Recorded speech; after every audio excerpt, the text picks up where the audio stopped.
Nous décernons maintenant le prix Fondation Asselin du Cégep de Jonquière, groupe PAGEX, un méritas attribué en reconnaissance d'une contribution particulière en éducation. D'ailleurs, on a eu un exemple ce soir avec notre récipiendaire José Beaumont, 2005. Donc, ce prix récompense, de manière particulière en éducation de la part d'un intervenant ou d'un groupe d'intervenants. Alors, notre récipiendaire joue un rôle important dans la réalisation du chantier provincial du ministère de l'Éducation, des Loisirs et du Sport, intitulé « Écoles éloignées en réseau », qui vise à assurer la pérennité des écoles en milieu rural grâce à l'implantation d'un dispositif socio-technique de mise en réseau des écoles rurales.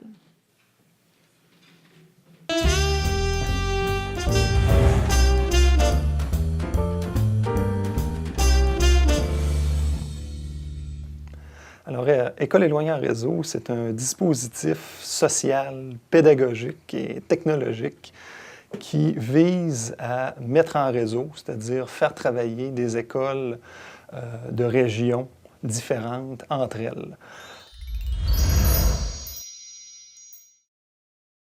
En fait, lorsqu'on fait travailler ces écoles-là ensemble, on fait travailler des écoles rurales, en fait. On s'adresse à des écoles rurales qui ont, la plupart du temps, très peu d'élèves. Alors, on sait depuis un certain nombre d'années qu'au niveau de l'apprentissage des élèves, un des aspects qui est fondamental, c'est qu'ils puissent avoir accès à un vaste et un bassin d'interaction sociale diversifié. Alors, vous comprenez que si on est dans des petites écoles, ces enfants-là ont accès à moins de camarades de classe, ont parfois accès à des ressources qui sont plus limitées, par exemple, que dans des écoles qui sont en ville. Alors, l'idée, finalement, c'est que par le biais de technologies de collaboration très, très simples, vidéoconférences, forums électroniques, on permet à des enseignants de travailler ensemble, mais aussi à des enfants d'écoles différentes de travailler, d'apprendre ensemble afin d'améliorer justement la qualité de l'éducation de ces petites écoles-là. Alors, au niveau des participants régionaux, dans le projet École éloignée en réseau, on parle d'un nombre approximatif d'une douzaine d'écoles. Ensuite, je dirais qu'en termes d'enseignants, ça représente une vingtaine d'enseignants. Alors, grosso modo, si on met une vingtaine d'élèves par classe, on touche environ 350-400 élèves. Alors, en termes d'innovation pédagogique, j'aurais tendance à dire que ça amène une certaine porosité des murs de la classe. C'est-à-dire qu'au-delà des 4 murs, en utilisant les technologies, ça amène finalement les élèves et les enseignants à avoir accès à un bassin d'individus et à un bassin de ressources beaucoup plus grand. Alors ça, c'est une première chose. Donc, en termes de socialisation, c'est quelque chose qui est majeur. Deuxièmement, une des principales approches pédagogiques qui est à la base des outils qu'on utilise, c'est ce qu'on appelle la coélaboration de connaissances. Et ça, c'est quelque chose qui est fondamental parce que de plus en plus, on parle de travailler dans une société qu'on appelle du savoir, où la place des idées est très, très importante. Ce qu'on fait dans l'école éloignée en réseau, lorsqu'on met les élèves en réseau, lorsqu'on les amène à travailler avec des élèves de classes différentes, on les amène à coélaborer des connaissances, c'est-à-dire à se pencher ensemble sur des problèmes authentiques. Par exemple, en univers social, en histoire, en géographie, on le fait en sciences aussi, en français. Les enseignants, ensemble, planifient des activités d'apprentissage qui amènent les élèves à améliorer leurs idées, c'est-à-dire à trouver des réponses à des questions complexes qui sont en lien avec les objectifs du programme de formation de l'École québécoise. De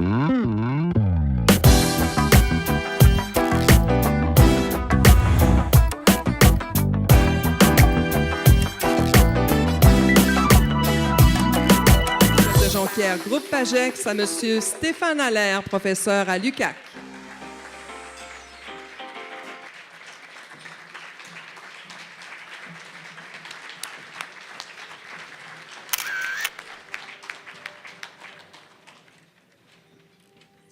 Lorsque j'ai appris que j'étais récipiendaire de ce prix-là, je suis retourné un peu dans le passé, je vais dire dans le futur. Je suis retourné dans le passé, en fait en 2001, où ce projet-là a commencé. Et je me souviens d'une personne qui est Thérèse Laferrière, qui était ma directrice de thèse. À cette époque-là, je débutais ma thèse de doctorat. Et Thérèse est arrivée un jour, puis m'a demandé aurais-tu envie de faire une contribution pour les petites écoles rurales? Alors, bon, je ne suis pas du genre à dire non, d'habitude aux choses. Je suis un type un peu timide, un peu gêné, donc j'ai dit oui. Mais en même temps, j'ai trouvé ça un peu ésotérique à la base. Je me retrouve aujourd'hui, puis là, je dis « wow ». Je dis « wow », presque 10 ans plus tard, c'est vraiment un honneur de recevoir ce prix-là, parce que vous imaginez bien que à l'époque, comme je le disais, je commençais à faire ma thèse. Lorsqu'on fait une thèse de doctorat, on est plutôt isolé dans sa démarche. Et ce projet-là, moi, finalement, m'a appris à vivre progressivement un certain engagement collectif, à trouver un sens, finalement, à ce qu'on fait comme recherche et à prendre part à quelque chose qui est plus grand que soi. Lorsqu'on fait sa thèse de doctorat, on est dans notre petit bureau, entre nos 4 murs. Et là, ce projet-là, finalement, m'a appris à entrer en relation avec des gens, m'a appris à voir, finalement, que la recherche pouvait avoir un sens social, pouvait toucher des gens qui étaient quand même près de moi, mais un peu plus loin, parce qu'on travaille avec des gens de bien des régions.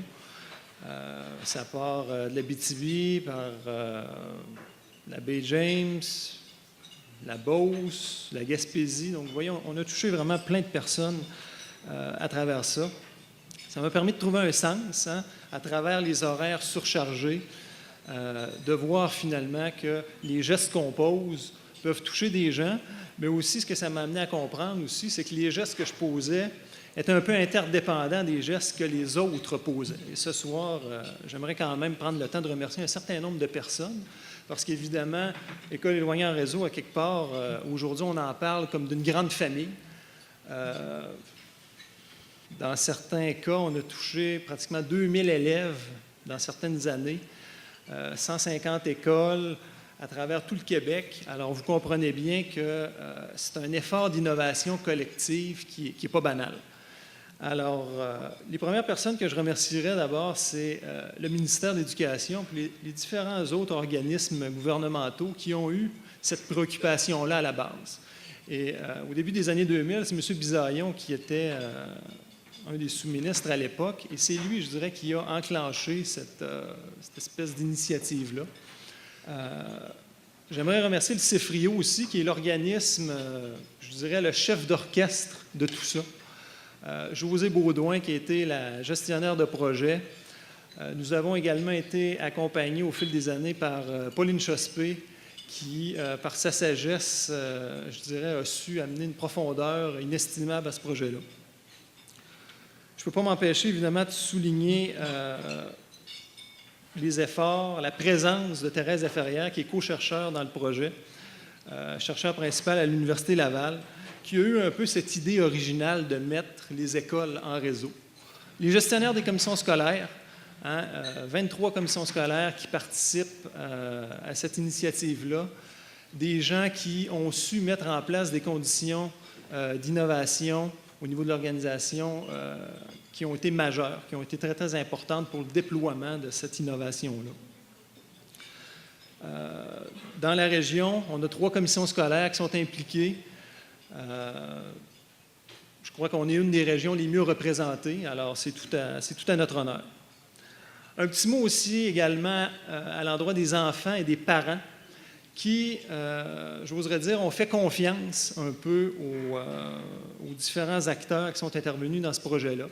À l'administration de l'UQAC également, qui, il y a environ 2 ans et demi, a su particulièrement voir la pertinence du modèle et qui a manifesté, en fait plus que manifesté, qui a offert un appui important lorsqu'il est venu le temps de mettre en place un programme de formation pour les nouveaux enseignants, en collaboration avec l'équipe de Christine Couture. Alors, merci à l'administration qui nous a supportés dans ce programme de formation-là et qui, j'oserais dire, a su également sortir des sentiers battus en termes de formation. Finalement, les derniers remerciements aux enseignants qui ont mis en œuvre, qui ont déployé ce concept-là, qui lui ont donné vie. Et sans les enseignants, vous imaginez bien que cette idée de mise en réseau, de faire éclater les murs de la classe, serait restée dans nos têtes, serait restée sur papier. Alors, chapeau à eux, ils ont été les acteurs de premier plan et il faut leur rendre hommage à ce titre-là. Alors, voyez-vous, c'est ça un petit peu École éloignée en réseau.